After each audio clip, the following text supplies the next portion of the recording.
com isso? Sangue de Jesus tem poder. Já viram aquela cena? Já, né? Sim, o sangue de Jesus tem poder. Mas qual é a fundamentação? Por que o sangue de Jesus tem poder? Sabe, mais importante do que fazer, é importante saber o porquê fazemos o que fazemos. E a igreja e as pessoas estão acostumadas a fazer o que as demais pessoas fazem. Portanto, muitas das vezes as pessoas fazem pelo hábito e não pelo propósito. O propósito é a razão pela qual eu faço o que eu faço. Eu falo o que eu falo.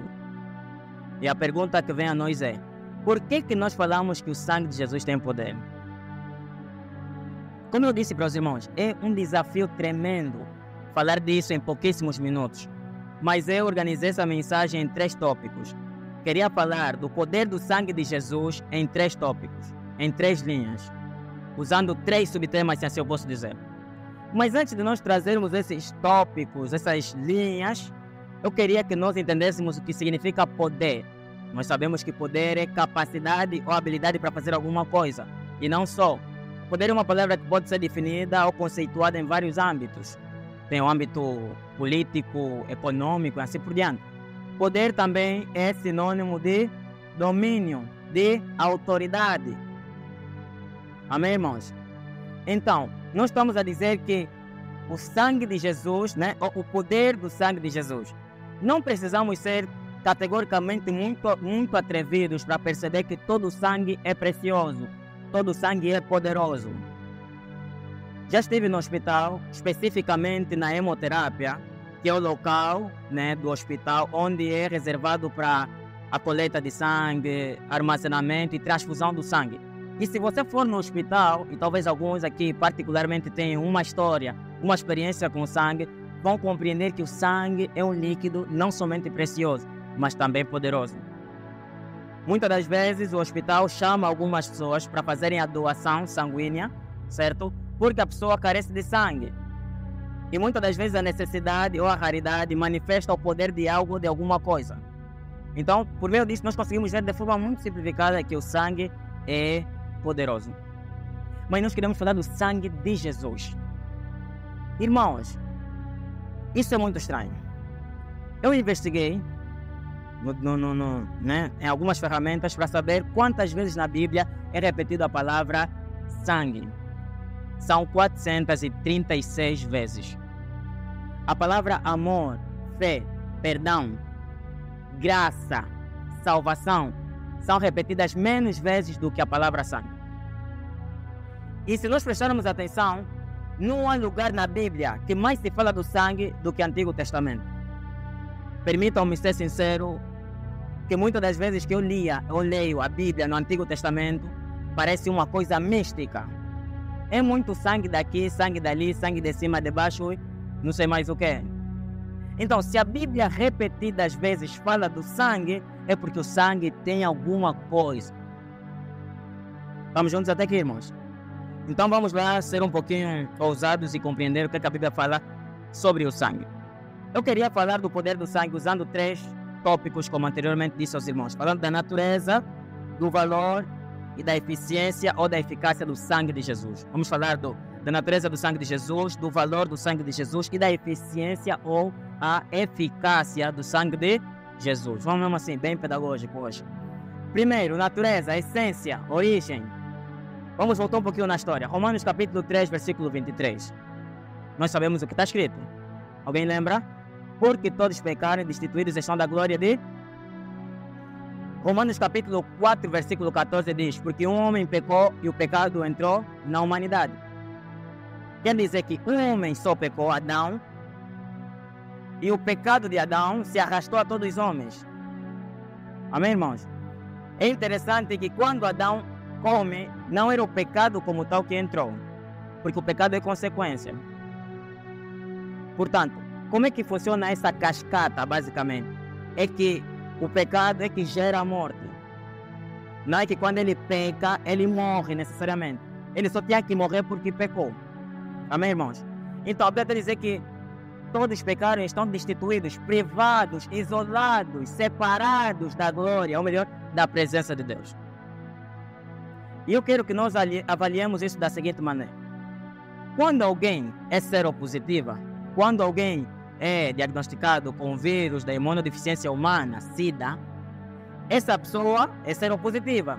E essa pessoa se transmite o sangue para uma outra pessoa, a outra torna-se também seropositiva.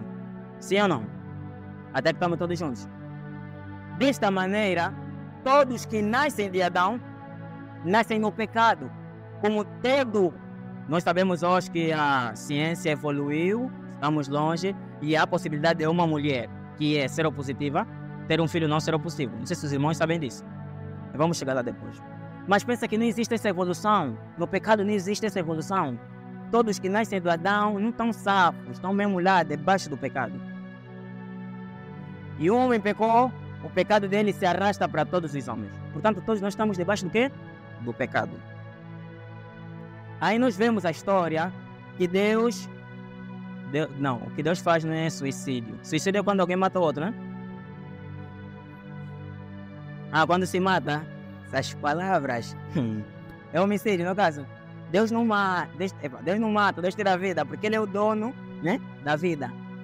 Olha para nós como se fôssemos um quê? Uma máquina que Ele desliga quando quiser e liga quando quiser. Isso não faz dele mais bom não existe, né? E menos bom, só Ele faz mesmo Deus e acabou, não tem história aí. Ele é o dono da obra. Mas nós vemos na Bíblia que Deus, antes da criação do mundo, faz o quê? Mata um animal. Então, antes do mundo existir, antes do pecado existir, Deus já matou um animal. Mas aí a história continua dizendo que Deus cria o homem e o primeiro homem peca, o pecado entra ou se instala no mundo e todos que nascem do homem nascem num pecado. E a história vai passando e nós vemos que um homem pega um animal, lhe mata, entrega a Deus e Deus se alegra daquele sacrifício. Falo de Abel.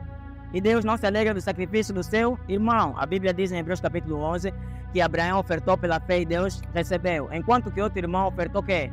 Vegetais. Outro era pastor, matou o animal, derramou sangue e entregou a Deus. Não quero falar nada mais do que Deus se agradou do sangue do animal que ele entregou. Nós vemos já esse sangue derramado. Deus não havia orientado que derramasse esse sangue. Estamos juntos, irmãos? Mas a história passa e Deus levanta um libertador, um legislador para o povo de Israel. Falo especificamente de Moisés. E Deus institui, para que os vossos pecados sejam perdoados, o que tem que acontecer? Tem que ter morte. Hebreus capítulo 9, versículo 22. Sem derramamento de sangue, sem morte não há perdão. Os irmãos estão a escandalizar porque eu não estou abrindo assim como está a Bíblia e só estou a falar o texto, né? Não, né? Louvado seja Deus. Sem sangue, sem que se derrame sangue, é uma lei espiritual, lei, né? Espiritual para a lei espiritual para a lei, ficou bonito até, né? No tempo da lei, é um princípio espiritual que não há perdão sem que haja sangue. E aí a Bíblia diz que o povo sai de lá do Egito e no deserto Deus diz que quer ser adorado. E Deus manda que matassem um animal sem mácula e sem defeito. Compreenda, se um animal fosse caolho, não era digno. Se fosse aleijado, não era digno. Tinha que ser um animal perfeito. Mas entre parentes não existem animais perfeitos. Aí você começa a compreender que a natureza daquele sangue também estava comprometida. Porque, ouça, quando Adão peca, não são apenas os homens que estavam debaixo do pecado. A humanidade toda está debaixo do pecado. João capítulo 3, versículo 16 diz assim: porque Deus amou o mundo de tal maneira que deu seu Filho unigênito para que todo que nele crê não pereça, mas tenha vida. O mundo que se trata aí não é os cristãos. Não é a igreja. É o mundo. Cosmo é a palavra que se usa do grego. Cosmo é universo, o mundo. Quer dizer que Deus, por meio de Jesus, estava a restaurar o mundo todo, porque o mundo todo estava diante ou debaixo do pecado. Vocês acham que é santo, terremotos? Não é. Isso é produto do pecado. E o mundo todo está, digamos assim, condicionado diante do pecado. Por isso a Bíblia diz em Romanos, capítulo 8, que o mundo, o universo geme com expectativa para que Jesus venha. Aleluia. Então, o mundo todo está debaixo do quê? do pecado. Até os animais que eles sacrificavam, que aparentemente eram perfeitos, eram imperfeitos. Estamos todos juntos, irmãos? Louvado seja Deus. Agora eu quero chegar numa parte. Vamos lá abrir as nossas Bíblias em Hebreus capítulo 1 de Pedro, capítulo 1, verso 1 até 18. Diz assim: sabendo que não foi com coisas corruptíveis como prata ou ouro que fostes resgatados da vossa vã maneira de viver, que por tradição recebeste dos vossos pais, mas com precioso sangue de Cristo, como de um cordeiro imaculado e incontaminado. Portanto, essa é a característica do cordeiro que deveria ser, digamos assim, sacrificado, para que pudesse fazer o quê? Eliminar o pecado. Na verdade, no Antigo Testamento, ninguém teve o seu pecado eliminado. Tiveram os pecados, cobertos. Lei, não existe pecado eliminado, existe pecado coberto. Vamos juntos, irmãos? Então, aqui está dizendo categoricamente que ele tinha que ser perfeito. Agora vê. Aí vem um outro Adão. E esse Adão é Jesus. Esse Adão é o segundo Adão, feito à imagem e à semelhança de Deus. E as próximas coisas que eu vou falar, possivelmente você não concorde comigo, mas são minhas convicções e minha percepção a respeito da palavra. Vamos lá. A Bíblia diz que tinha que ser alguém sem máculas e sem defeitos, como, deixa-me cá ver, que por tradição, ele diz que vocês eram maus, que por tradição recebeste dos vossos pais. Ou seja, que não tivesse alguma maldição que recebeste dos seus pais. Com isso, nós compreendemos que Maria não é a mãe biológica de Jesus. Vamos lá avaliar isso. Quem é a mãe biológica? A mãe biológica é aquela que concebe o bebê, cujo filho ou a criança tem a metade do seu material genético, DNA ou RNA. Vamos juntos até aqui? E que a mãe dá luz. Esse é filho biológico da pessoa em questão. Estamos? Mas agora vamos avaliar. Jesus é perfeito. A Bíblia diz categoricamente que ele nunca pecou, nunca se achou nele pecado, não nasceu debaixo da condenação do pecado. Porque se ele nascesse com defeitos por uma mulher pecadora, fala uma mulher pecadora como sendo a sua mãe, recebesse o material genético da mãe pecadora, ele estaria contaminado. Mas não é isso que acontece. Se Jesus não é filho biológico de Maria, quem é Jesus? Já ouvimos falar de barriga de aluguel? Já. Eu, Paulo Serrão Sebastião, acredito que Jesus nasceu da Maria na barriga de aluguel. Ou seja, Jesus não é que ninguém se escandaliza com isso, somos todos estudantes. Não é espermatozoide que Deus não sei se encontrou aonde, e pegou o óvulo ou ócito da Maria, uniu para formar um zigoto. Eu não creio assim. Eu creio que Jesus é um zigoto. Zigoto é, na fase embrionária, podemos assim dizer, o organismo vivo, na fase inicial. É a junção do óvulo, e o espermatozoide, o óvulo ou ócito e o espermatozoide juntado é que dá, ou junto, perdão, é que dá o zigoto. Vamos juntos, família. Esse zigoto vai se desenvolver, depois torna-se uma pessoa. E eu creio que Jesus é isso. Por que eu digo isso? Porque se Jesus tivesse o material genético da Maria, Jesus seria imperfeito. E Jesus não teve isso. Não, irmão, só que o bebê está ligado à mãe, não neguei isso. Mas vocês sabiam que o sangue da mãe e do filho não se misturam? O sangue da mãe e do filho não se misturam. Irmão, onde é que você quer chegar? Eu quero falar algo. Jesus é o ser que Deus pegou de forma microscópica, da forma mais, de forma inicial como organismo. Coloca na Maria. A Maria desenvolveu o cordão umbilical, deu-lhe alimentos como mãe, mas nunca trocou sangue com a Maria. Entenderam? Nunca trocou o quê? Sangue. O sangue dele e da Maria nunca entrou em contato, porque se houvesse contato entre o sangue de Jesus e da Maria, Jesus estaria contaminado. Aí você começa a compreender o poder do sangue de Jesus. Porque ele é um ser que nasceu de uma mulher pecadora, mas não tem uma relação com essa mulher pecadora, senão que essa mulher pecadora é quem ele carregou. Falei de mãe biológica. A mãe biológica é aquela que concebe que o filho tem a metade do seu material genético. Jesus não tem material genético da Maria, eu não tinha. Senão Jesus seria filho de Maria. Jesus é filho de Maria por criação em barriga de aluguel. Você pode parecer meio estranho.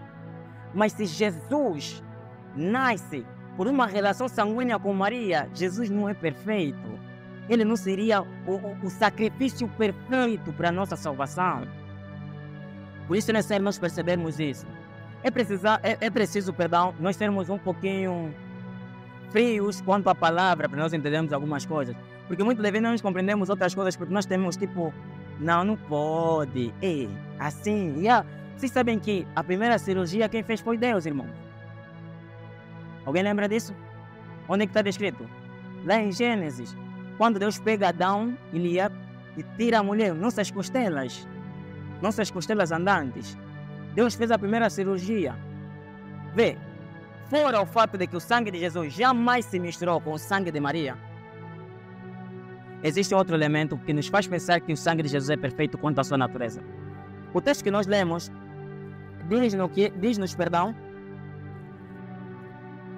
que esse sangue foi, digamos assim, o qual na verdade em outro tempo foi conhecido ainda antes da fundação do mundo, mas manifestos nestes últimos tempos por amor de vós. Ou seja, está a dizer que Jesus já foi preparado antes da fundação do mundo.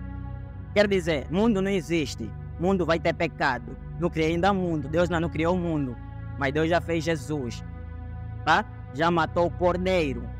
Portanto, o pecado está onde? No mundo. E não foi feito. Mas Deus já pegou o Cordeiro, tá vendo? Já lhe preparou. Quer dizer que o sangue do Cordeiro não tem nada a ver com o mundo. Essa é outra alternativa para nós termos o poder do sangue de Jesus quanto à sua natureza. Irmãos, estão a me perceber? Amém, irmãos? Para ser muito científico? Não, né? Só dá para pegar, graças a Deus. Então, o sangue de Jesus é sem... Quando a Bíblia está dizendo que o sangue de Jesus é sem defeitos e sem máculas, é categoricamente sem defeitos e sem máculas. Alguém está a me apertar. Mas o sangue de Jesus tem poder. Aleluia, irmão. Mas o sangue de Jesus tem poder. Tá, família?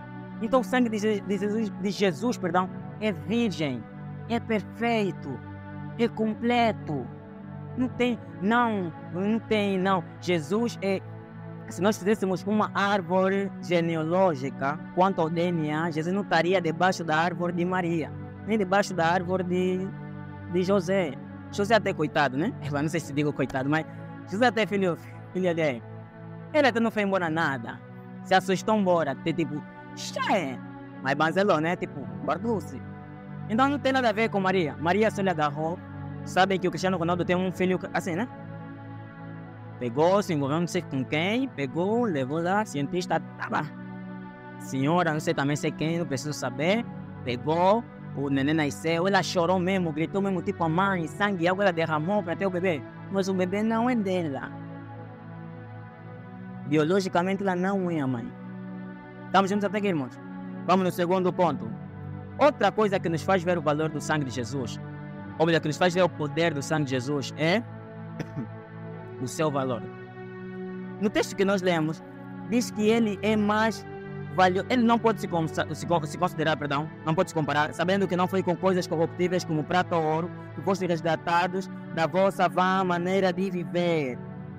Não é prata nem ouro. Naquele contexto, as moedas mais caras eram de prata ou de ouro. E até hoje continua sendo valioso. E a raridade manifesta a preciosidade. Coisas raras são preciosas. De tal maneira que uma das coisas mais valiosas para nós africanos, angolanos, é o palanca negra. Sabe por quê? Porque ela é rara. E o sangue de Jesus é raro. Porque todos nasceram debaixo do pecado. O único que não nasceu do pecado é Jesus.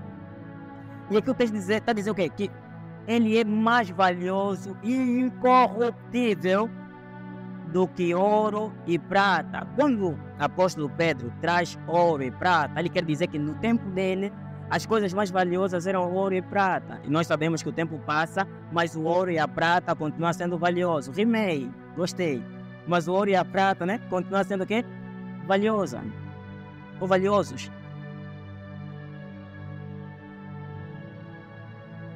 Existe diferença entre dinheiro e valor, né? Sabemos disso, né, irmãos? Dinheiro e valor, tem diferença.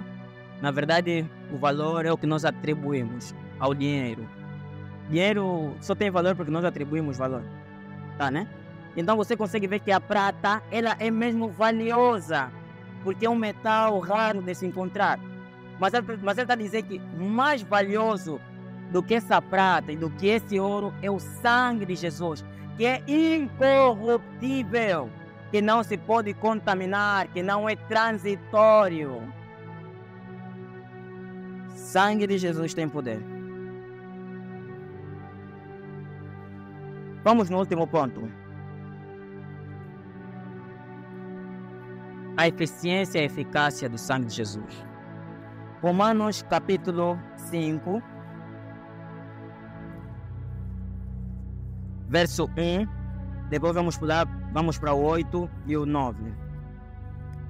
Prepara-se para a tua religião ser chocada. Romanos 5, verso 1, 8 a 9. Diz assim, vê. Sendo, pois, justificados pela fé, temos paz com Deus por nosso Senhor Jesus Cristo. Né? Versículo 9, 8 diz assim, mas Deus provou seu amor para conosco em Cristo, melhor, em que Cristo morreu por nós, sendo nós ainda que? Logo, muito mais agora. Está dando uma ênfase. Logo, muito mais agora. É tipo, Deus já provou quando ele morreu. Mas agora ainda mais, tá vendo? Né? Sendo justificados pelo seu sangue, seremos por ele salvos da ira. Das características e traços que nós temos, sua textura, sua cor, é garantido por cromossomas 23 do papá e 23 da mamã. E Jesus não tem cromossoma do pai dele, que é José, que não é pai dele, e nem da Maria, que é mãe dele, que não é mãe dele. Conseguimos perceber? Quer dizer que até os genes que construíram a carne de Jesus não veio de Maria nem de José, veio de quem? De Deus. E a carne de Jesus não é carne qualquer. É por isso que quando ele morre na cruz, quando Deus olha ele na cruz, um sangue perfeito, Deus reconhece a eficiência daquele sangue. É que nós compreendemos aí que já não há necessidade de sacrifícios. Um sacrifício sacrificado uma única vez no altar é suficiente. E Deus disse, já não quero animal, já não quero bezerro, já não quero cordeiro. Eu só quero o sangue de Jesus, e o sacrifício que ele fez é pleno, é completo, é perfeito. E a Bíblia está dizendo em Romanos capítulo 5 que fomos justificados diante de Deus. Ou seja, temos paz com Deus. Eu assim tenho paz com Deus. Não tenho conflito com Deus. E não importa quantas vezes eu pecar, Deus não vai ficar com raiva de mim. Deixa eu te fazer compreender uma coisa. Todas as vezes que você pecou, todas as vezes que você peca e todas as vezes que você vai pecar, Jesus já carregou e apresentou diante do Pai, e o Pai descarregou toda a raiva por esses pecados nele de uma única só vez. Não, o que eu quero dizer? Eu quero dizer, irmão, que se você está em Cristo Jesus, você nunca mais vai ter sobre si a ira de Deus. Não, eu pequei e Deus me lançou, tipo, eu vi a ira de Deus. Meu irmão, temos que entender primeiramente algo. Eu acredito que a salvação não se perde. Eu acredito que se você é salvo, você é salvo e acabou. Agora, se conhecemos alguém que nós chamamos de cristão e estamos a ver na vida dele a ira de Deus, para mim não é morar cristão, porque um cristão não pode ter sobre ele a ira de Deus. Efésios diz que também toda a raiva de Deus, e em Hebreus, toda a raiva de Deus, sabe? Um kamehameha de Deus, de raiva, uma bola de raiva. Deus pegou e lançou para Jesus. Entende isso? Quer dizer que não há nada que você vai fazer que vai fazer Deus te amar menos. Não há nada. Não há nada, irmão. Sabe quando você entra em Jesus, você está condenado a algumas coisas. Você está condenado ao amor de Deus. Não estou a pecar, bué. Irmão, será que está a dizer que eu posso pecar? Se você pecar, ou usar isso como legalidade para pecar, você está a revelar que você não quer de Deus. A Bíblia está a dizer que só aqueles que estão debaixo da lei, que estão debaixo do poder do pecado. Nós que estamos na graça não estamos debaixo do pecado. Porque se o sangue dos cabritos, dos cordeiros, tapavam os pecados, o sangue de Jesus apagou todos os pecados. Irmãos, entenda só isso. Eu fiquei assustado quando eu vi isso. Hebreus capítulo 9 diz assim. Deus disse assim, está também Jeremias, que dos vossos pecados jamais me lembrarei. Sabe o que isso significa? Deus está dizendo para ele mesmo que eu já não lembro dos teus pecados. Não, se nós não lembra dos meus pecados, quem lembra do meu pecado? Você mesmo, os homens e Satanás. Então Satanás te faz lembrar do teu pecado. Você, a tua consciência te faz lembrar do teu pecado. Mas Deus já não lembra. Por favor, entenda só isso. Da forma mais santa e simples possível. Não me confronta ainda, tenta me ouvir. Na presença de Deus, o mais importante não é pedir perdão. É desfrutar da presença de Deus. Nos ensinaram na escola de moderadores que primeiro é agradecer a Deus, depois é pedir perdão. Deus, me perdoa. Não pede mais perdão. Não sei se os irmãos já notaram, na minha moderação não dou tempo para nós orar pedindo perdão. Perdão não se pede. Perdão não... Embora você pede, perdão se dá. Entendem? Então nós já temos o perdão. Então o que eu faço? Oração inteligente não se faz pedindo a Deus perdão. Se faz fazendo o quê? Agradecendo a Deus pelo perdão. Não, quando eu peco, eu sei que... Não vou pegar porque pequei. Mas Jesus não morreu na cruz por mim. Então vou pegar porque eu estou andando na santidade, na minha santidade. Não. Eu pequei, eu vou pegar. E eu vou agradecer a Deus. Obrigado por ter morrido por mim. Porque agora sou santo. E quando eu faço esse exercício, a minha mente vai se alinhar à palavra de Deus. Eu sei que essas verdades são duras, mas mudam a nossa vida. Irmãos, para terminar, a Bíblia fala sobre a salvação. Olha, o que Jesus fez na cruz por nós é alguma coisa absurda. É algo que nós não conseguimos fazer ideia. Quando você começa a compreender o sacrifício de Jesus, a tua vida muda literalmente. Porque o sangue de Jesus nos purifica, nos salva, nos santifica e assim por diante. Mas uma das coisas que a Bíblia categoricamente e repetidamente fala é sobre o fato de que o sangue de Jesus nos trouxe o quê? A quê? A salvação. Sim ou não? Very interessante.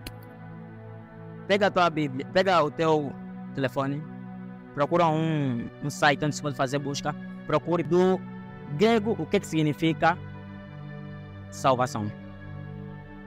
Você vai ficar surpreendido com a resposta. Do grego, que significa sozo. Já ouviram falar isso? Alguma vez? Sozo, já? Sozo. O que significa sozo? Sozo é uma palavra polissêmica, uma palavra com vários significados. Significa perdão, libertação, ser preservado, né? Portanto, salvação significa perdão, resgate, perdão, libertação, ser preservado. Então, o que eu quero dizer? Eu quero dizer que quando Jesus faz aquilo na cruz, todos esses significados do sozo, nós começamos a carregar. A igreja nos ensina apenas que Jesus morreu para os nossos pecados. Mas Jesus também morreu pelas nossas doenças. Não, sabe por que os pregadores não gostam de falar disso? Porque têm medo de ministrar a palavra debaixo desse conhecimento. Talvez não vai dar certo. Eu não tenho compromisso com dar certo ou menos certo. Eu tenho compromisso com a palavra de Deus. Por isso é que eu vou falar isso. Ouve, salvação que Jesus garantiu por ti na cruz é um pacote completo. Vem, a Bíblia diz em Mateus que certa vez Jesus andava pregando por algures e veio uma mulher e diz a Jesus que ele andava atrás de Jesus, quero salvação, né? Quero libertação da minha filha, quero libertação da minha filha. E Jesus lhe ignorava. Mas disse, mas Senhor, enxote então essa mulher que está a incomodar. E a mulher gritou alto. E Jesus disse para ela, não convém dar aos cães comida do quê? Né? O pão dos filhos. Sabe o que Jesus estava a falar? Jesus não havia vindo para aquele povo, a mulher cananeia. Jesus veio para os cananeus como tal. Jesus veio para os judeus. E pelo fato deles terem negado, ele chegou até a nós. Jesus estava a falar que esse pão, a libertação que você está pedindo para a tua filha, é na verdade pão dos judeus. Porque eu não faço resistência aos judeus, esse é pão deles. Percebem, irmãos? Está tentando dizer que a libertação é pão. e pão o pai dá para os filhos. É obrigação, é dever do pai dar aos filhos o quê? O pão. Está a dizer, é meu direito dar a eles, mas até, esquece. E a mulher dá uma resposta a Jesus, diz assim que, mas até os cachorrinhos comem das migalhas que caem de onde? Ah, grande é a tua fé. Essa mulher pensou, é? Jesus diz, grande é a tua fé. E no momento em que Jesus diz, grande é a tua fé, o que acontece? A filha é liberta. O que eu quero pegar? Eu quero pegar que o pão que não era nosso, agora é nosso, é Jesus. Hey! A Bíblia está dizendo, em João capítulo 1, versículo 12, uau! Porque todos aqueles que nele criam deles poderem ser chamados de quê? Filhos de Deus. Mas ouve, no texto anterior diz que nós não éramos merecedores. Ele veio para que eram os seus e os seus não receberam. Mas a todos, quanto é tipo, eu não vim para vocês, mas já que os que eu vi não me receberam, o pão deles é para vocês. Irmão, não normaliza a doença, não romantiza a doença. Não romantiza a doença. Não romantiza. Jesus morreu por isso. A Bíblia diz em Isaías 53, 59, que pelas suas pisaduras nós fomos. Ouça, Jesus apanhou pelas tuas doenças. Não, Jesus apanhou por minhas doenças. Mas como é que você, cristão, te perseguem mesmo, te sentam no colo no diabo? Tá entendendo? Opolado. Como?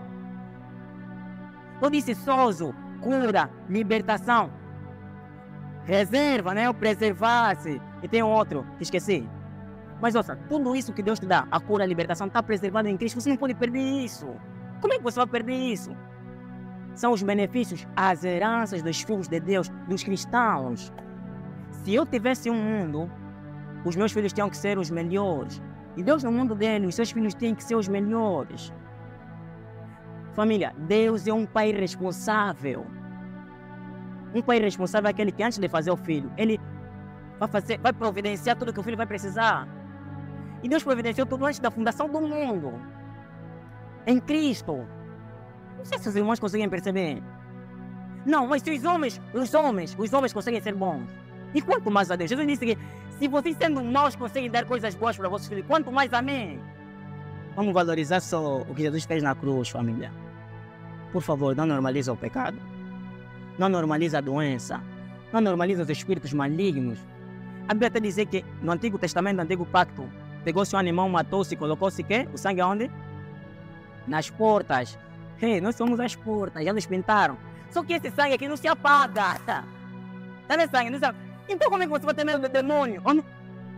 Tá aqui meu irmão, uma vez ele disse, me dá esse número do quem? Do aquele Charles Boa, vou lhe ligar, vou lhe pregar. Sério, tá aquele. Tem várias vezes, acho que há dias vimos talvez há meses, vimos esses senhores aí que fazem coisas misteriosas, ok? Deixa eu aqui dar esse casamento, eu disse, vou lhe ligar, disse, fiz captura de tela, disse, você gosta de confusão. Não, ouça, é do meu pai. Não vão me tocar, e ouça, o melhor de tudo é que se me tocam. Não por a vergonha de Deus, não tem nada a ver comigo. Particularmente hoje, eu queria provocar a tua fé. Eu não quero orar por ninguém. Eu particularmente não quero. Mas perceba só algo. Tudo que você precisa, Jesus já conquistou na cruz. Por favor, levante. Tudo que você precisa, Jesus já conquistou na cruz. Se você está doente, irmão, é normal que leve um tempo. Mas você não pode morrer doente. Não aceita isso. Ao menos que Jesus diga para ti, a minha graça te basta. Não pare de declarar e de orar sobre aquela doença. Os espíritos imundos não podem governar sobre a tua vida.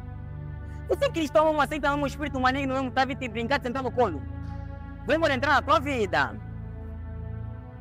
E não podemos deixar isso, não podemos olhar como normal.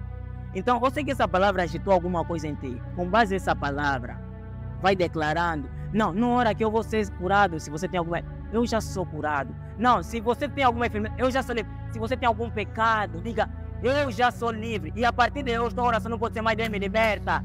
Deus já te libertou na cruz. Eu sou livre. Eu sou livre pela graça. Eu sou livre pela graça.